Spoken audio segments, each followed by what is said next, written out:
Bonjour, voici mon compte rendu de ma 8e journée de marche en direction de Saint-Jacques-de-Compostelle. Donc hier nous étions le lundi 12 juin et je suis parti de Berry-au-Bac en direction de Reims. J'ai fait une marche de plus ou moins 22 km, probablement une des plus petites marches que j'ai faites depuis mon départ de Bruxelles. Et je dois dire une marche assez facile puisque c'était une marche sur des chemins verts qui longeaient un canal qui allait de Berry-au-Bac jusqu'à Reims. Donc tout plat, le chemin était extrêmement bien entretenu, donc Jack, mon chariot, passait extrêmement bien, il était très content de ne pas souffrir dans des cailloux, dans des hautes herbes. Et je dois dire que moi aussi, puisque dans les chemins un petit peu plus tumultueux, je vais dire, je dois me concentrer sur là où je mets mes pieds, essayer de pas faire de bêtises, pas se blesser. Et donc marcher sur un chemin tout plat, relaxant, le long d'un canal, qui plus est, sans trop de risque de se perdre, puisqu'il suffit de longer le canal pour arriver à destination. Donc je dois dire que c'était une marche assez confortable et qui fait du bien, puisque ça permet littéralement de profiter de l'instant présent sans se tracasser de l'itinéraire, de là où on met les pieds, etc. Donc je dois dire que c'était vraiment un chemin très agréable. L'arrivée dans Reims était un peu particulier. Quand je suis arrivé dans le centre de Reims et que j'ai vu la cathédrale de Reims se profiler au loin, j'ai eu une sensation assez étrange puisque alors déjà ce bâtiment est assez incroyable, c'est un édifice somptueux, vraiment, vraiment, vraiment un beau bâtiment. Et, euh, et en arrivant à Reims, j'ai réalisé que j'avais déjà fait 240 km en partant de chez moi à Uccle et de voir cette cathédrale arriver devant moi avec 240 km derrière moi, je me voyais pour la première fois réellement avancer sur mon chemin, puisque la ville de Reims était une des premières grandes villes que j'allais croiser sur mon chemin. Je ne savais pas encore si j'allais rentrer dans la ville ou si j'allais passer sur l'extérieur, mais néanmoins je savais depuis le début que Reims était probablement une des grandes villes par lesquelles j'allais passer d'une manière ou d'une autre. Voilà, donc le trajet était très agréable et les paysages le long du canal étaient vraiment somptueux. J'ai mis sur mon site quelques photos du canal. L'eau était assez incroyable, donc c'était une marche vraiment vraiment agréable, facile, mais voilà, tous les jours il ne faut pas spécialement se perdre ou avoir des chemins compliqués. Avoir de temps en temps un chemin facile et une distance raisonnable, ben, ça fait du bien aussi. Quand je suis arrivé à Reims, je ne savais pas encore où est-ce que j'allais loger. Et je suis passé donc dans la cathédrale où il y avait un accueil pour pèlerins. Alors je ne sais pas trop bien à quoi m'attendre sur cet accueil de pèlerins. Et je crois que plus tard, dans une autre vidéo, j'en parlerai peut-être plus en détail de cet accueil que j'ai eu. Mais dans les grandes lignes, même si je ne m'attendais à rien et je ne savais pas trop en quoi consistait cet accueil, j'étais un petit peu déçu parce que assez rapidement on m'a fait comprendre pour la première fois que j'avais fait du hors-piste, que j'avais pas suivi le même chemin que les autres, que j'avais pas encore fait tamponner ma credential, donc mon passeport de pèlerin.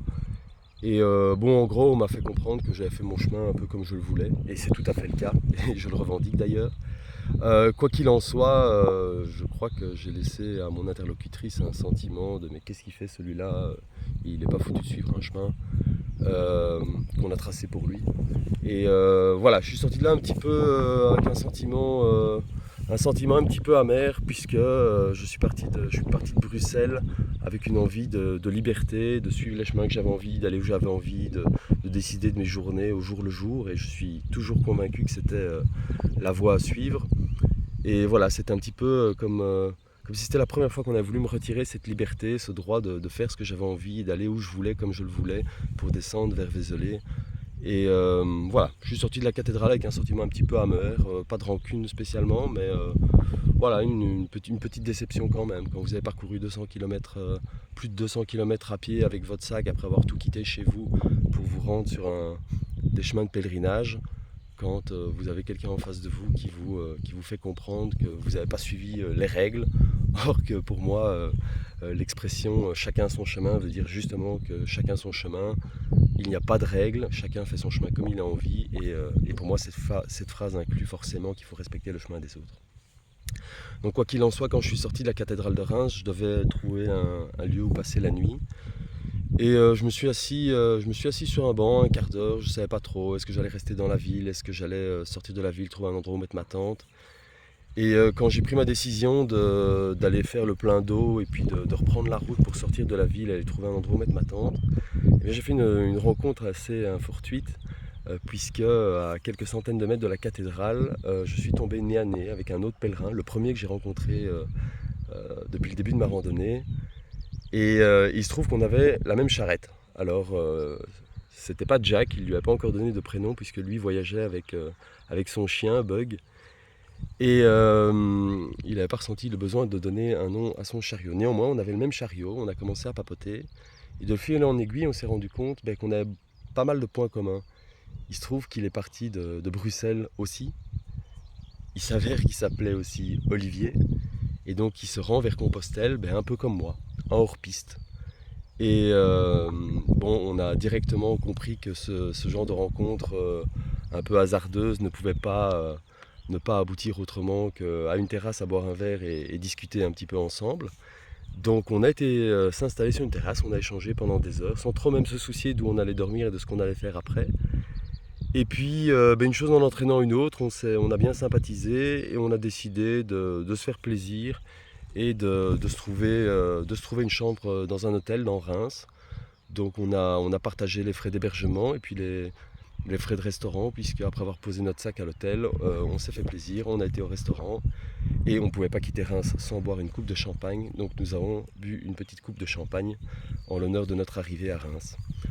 Alors Olivier, si jamais tu vois cette vidéo, écoute, j'ai été vraiment ravi de faire ta connaissance. Je te souhaite le meilleur pour la suite et j'espère que tu trouveras ce que tu veux sur ton chemin. Aujourd'hui, je suis donc reparti après un déjeuner copieux à l'hôtel en direction de la commune de Aix-Champagne, où j'essaierai de trouver un endroit pour mettre ma tente ce soir. Donc pour l'instant, je suis en train de traverser des vignobles.